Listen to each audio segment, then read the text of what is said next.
How's it going, everyone? In this video I'm going to show you how we built this split-faced concrete block retaining / sitting wall. This wall really added a lot of character and functionality to this front walkway. The blocks we're using are manufactured by Techo-Bloc and the style is called Semma. It's a split-face concrete block, meaning the blocks were poured together and hydraulically split to give you that rough textured look. The color tone of this block is called Champlain Grey. It's a beautiful wall block that I've used on many projects in the past. The thing that stands out about it the most compared to most split-face wall block is the beveled edge on top of the block that creates almost a faux joint line in the blocks. The sides of the blocks are also beveled, and it just creates a nice look compared to most wall block that don't have that. It's something that's overlooked by most people, but when you look into your different wall block options, you need to see if your blocks have beveled edges or not. It makes a big difference with the end result. Most of your cheaper wall block options will not have the beveled edge.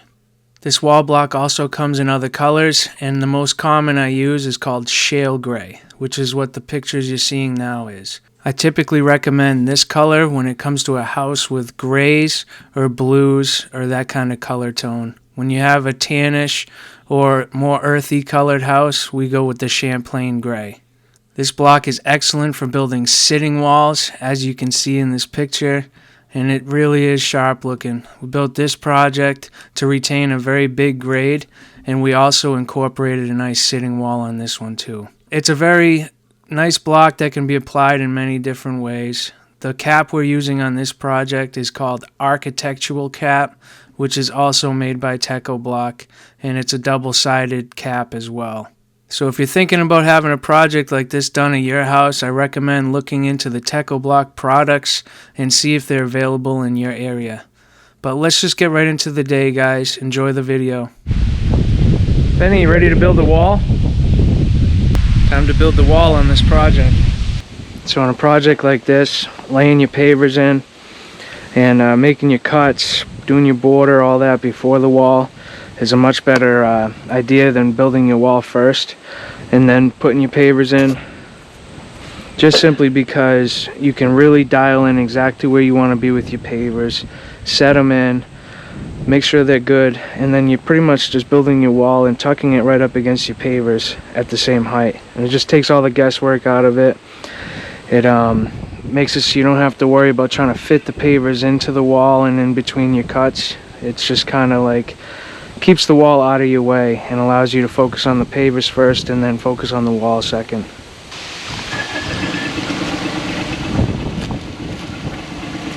I'm gonna leave a little bit of a gap in between the pavers.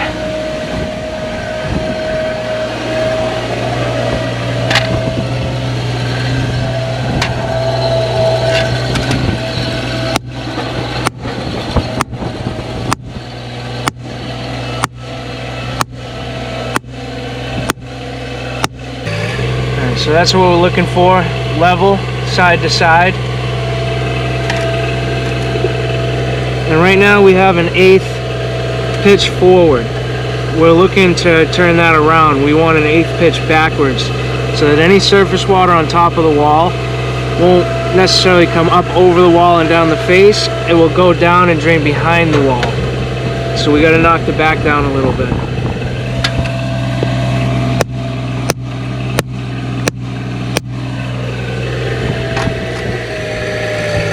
Perfect.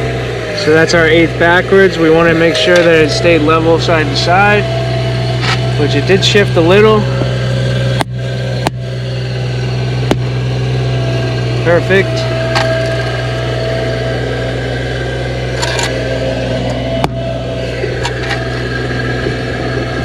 Perfect. So when I build block walls that are only sitting height, I do it at the same level that my pavers are laid on. I basically set them on the same bedding material, seeing as they're not going to be retaining much pressure.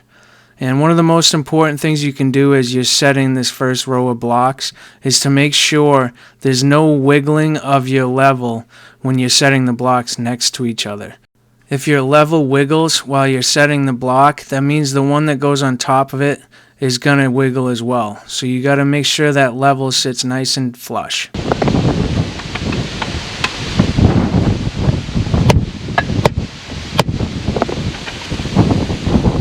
Alright, there it is.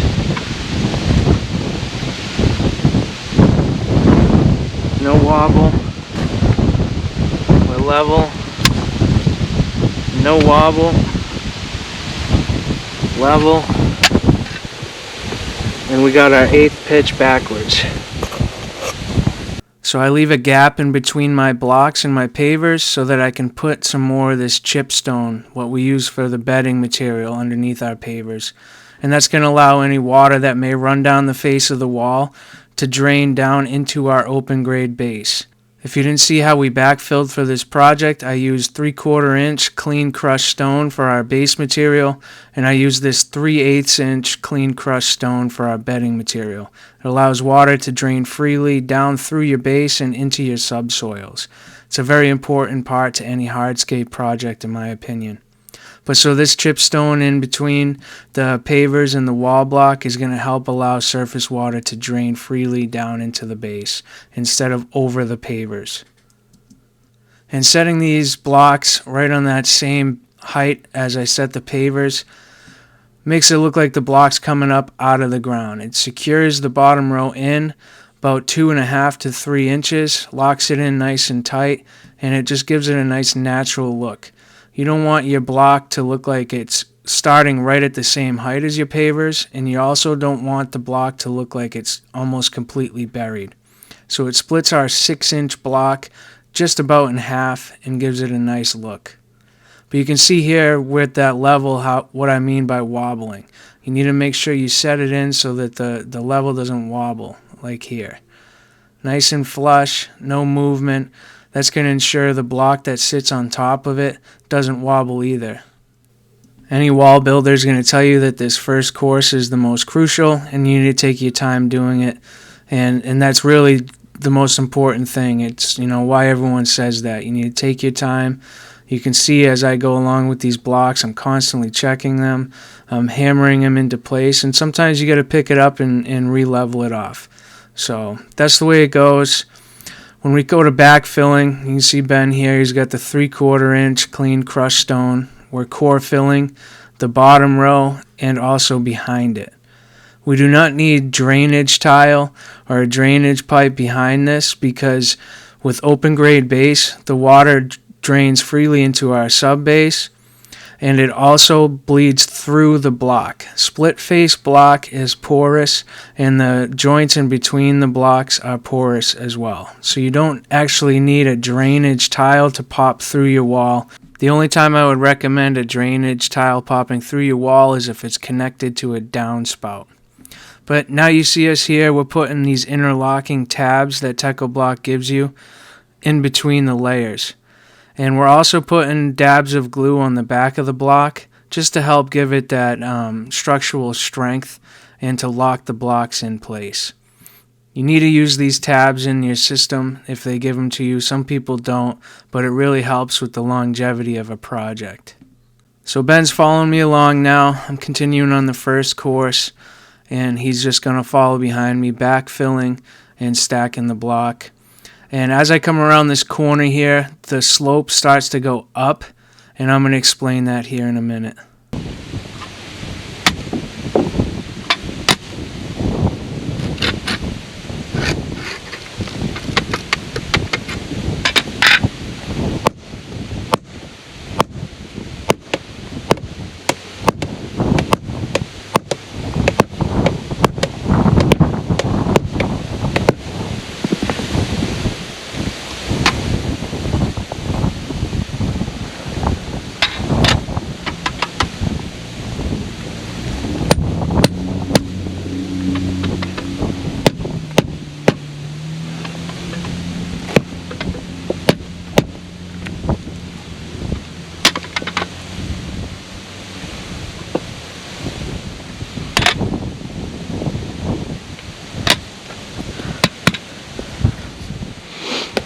Okay, so now as we come around this corner, this landing was pretty close to level, side to side, and a 1/4 pitch this way. So as we come around this corner and we're going up the grade, these blocks are going to start pitching a little bit to the right, but they're also still going to stay pitched backwards. So you can see as we come around this corner, we're starting to lift up on this side, but we're remaining high in the front to ensure water runoff to the back of the wall.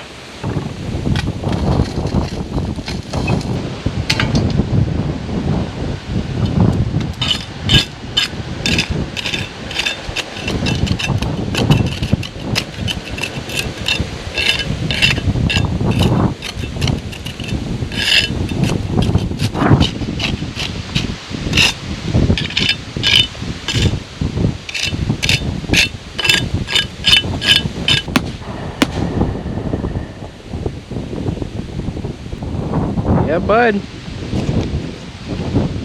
You're whacking it. So the other thing that I would always put in a retaining wall that I'm not putting in this one is GeoGrid. GeoGrid helps lock your wall blocks into the backfill material behind it, but it's not necessary on a 3-block high sitting wall that isn't really holding back much pressure.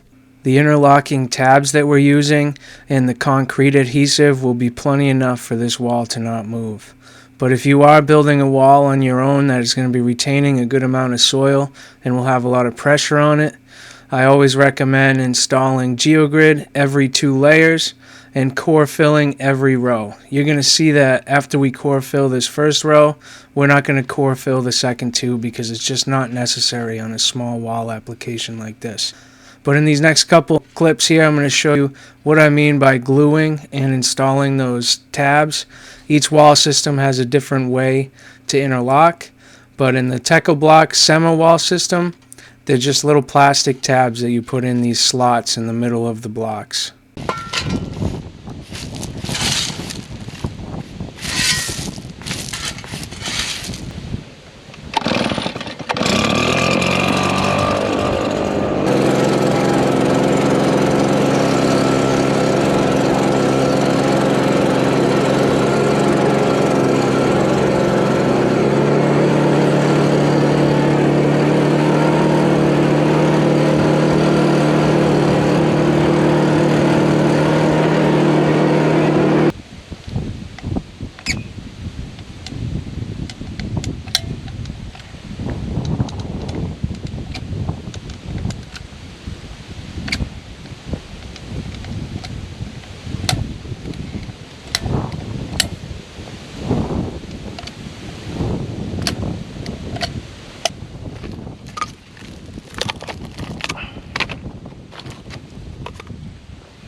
Alright, now that our first row's in, we don't have to core fill the blocks anymore. We will be filling in the slots between them, the V's, but we don't have to fill in the holes of the block anymore.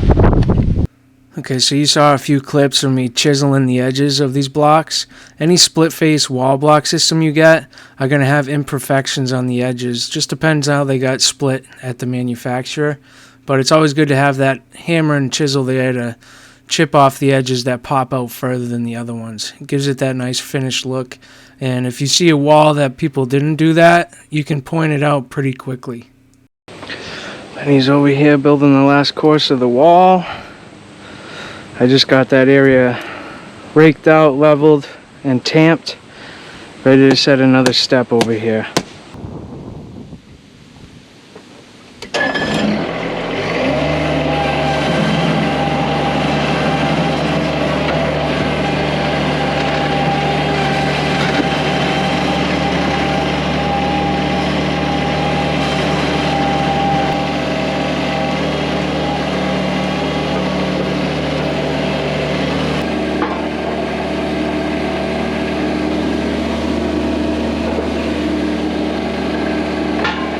Alright, I'm getting set up to lay a couple more granite steps. Ben's laying in the third and final row of wall block. I don't know if I mentioned it, but these wall blocks are 6 inches high. You can buy them in 8-inch, but we typically get 6-inch high wall block. So we got 3 rows at 6 inches is 18, plus a 3-inch cap is 21, and the first block is buried 3 inches. So this is about an 18-inch wall, and that's perfect for a sitting height.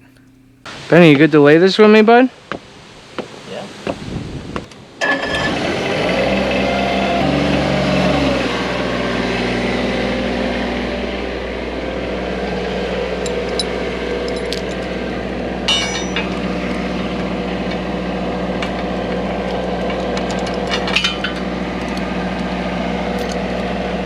That's how I've been doing it.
Looks good.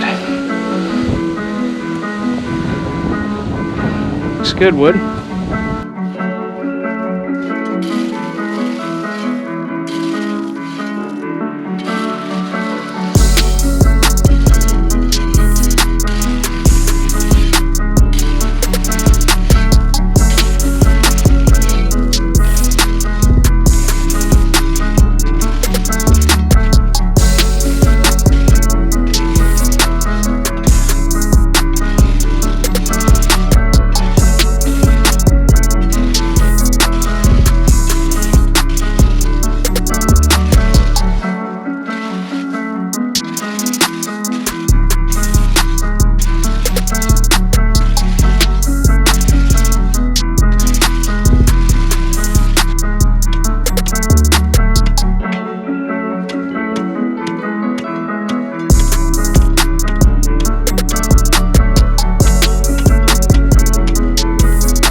got our last step in. That was an additional step. We had 10 steps in this estimate with the possibility of another one, so that's number 11, and we're on a good grade now. And I can finish off this wall and connect it in with the steps to retain that entire grade of the flower bed.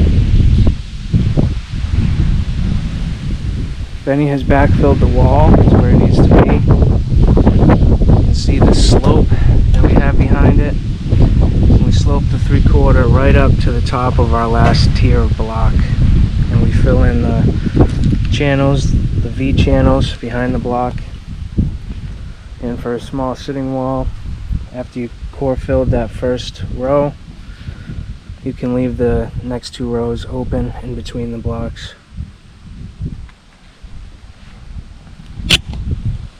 Time to start capping, Benny. Time to start capping. Those are the caps. So I'm going to work on the wall portion.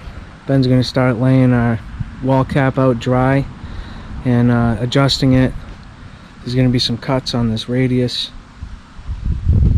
Let's see what we can do today, bud. Okay, so as I mentioned at the beginning of the video, these caps are made by Techo-Bloc as well, and they're called architectural caps with a color blend of Onyx Black. Split face as well. It's a really nice contrast.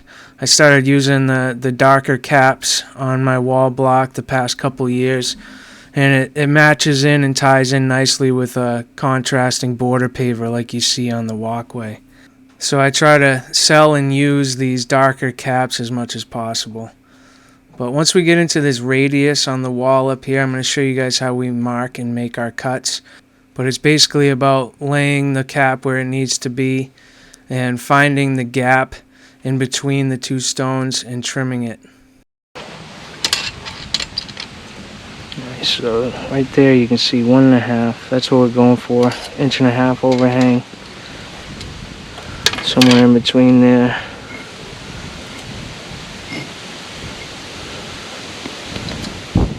So pretty much going to try to mirror image that. You can measure, you can use measurements if you want, but I've kind of done this enough times to do it by eye and be close enough.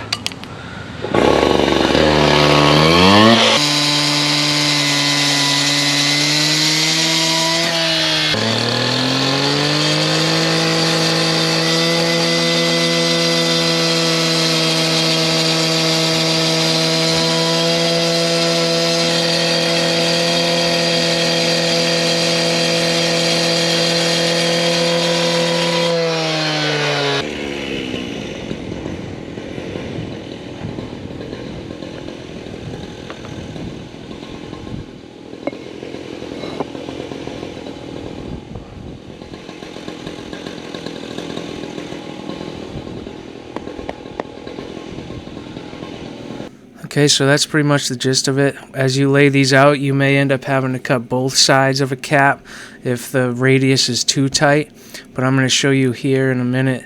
So when you lay the cap next to the cap that it's going to, you pretty much want to open it up to where you want the cap to be.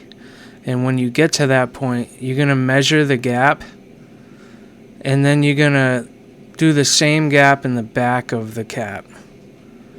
And you're going to cut off that excess so that the cap can slide over and fit nice and snug.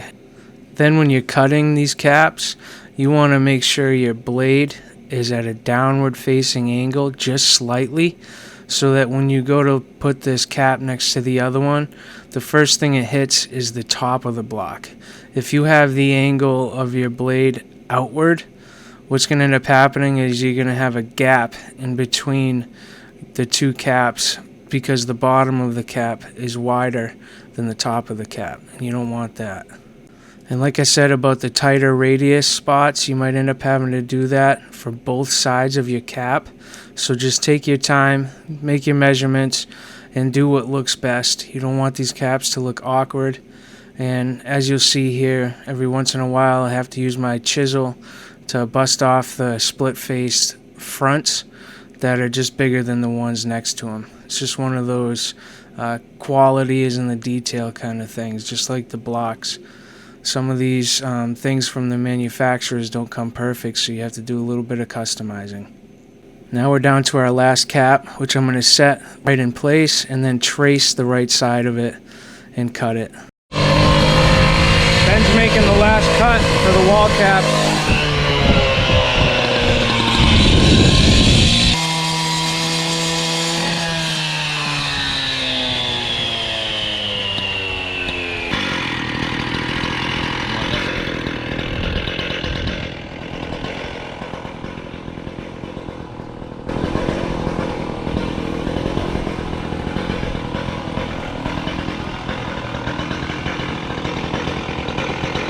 Bottom. Oh yeah, you're right.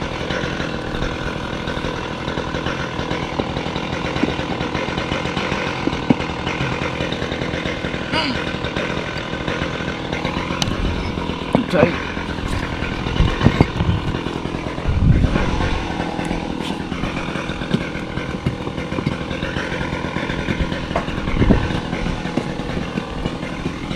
Just gotta go in more.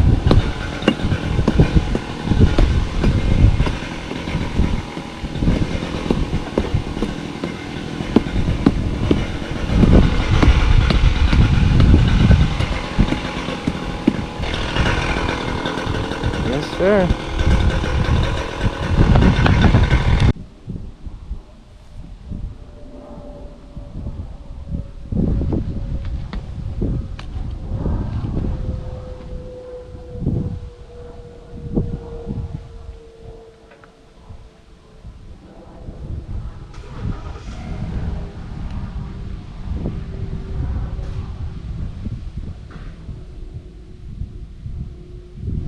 Alright, all that's left to do on this sitting wall is to adhere the concrete wall caps onto the wall block, and we're going to just be using some concrete adhesive that we used on the rows of the block and that we use on a lot of things like that. So I pretty much just leave them in place the way they are, and I'm going to lift one up at a time, put glue, put it down, and then do the next one next to it, and that just ensures that you stay on the line that you want to be on. You don't want to lift up like 3 or 4 at a time, because then you could kind of mess up where you were. So just one at a time, low and slow.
That is it for us today. Hope you guys enjoyed this video of how we build that split face concrete block sitting wall. If so, hit that like button. If you're not subscribed, hit that subscribe button. Let's see what Benny has to say. Benny! Say goodbye! Take it easy.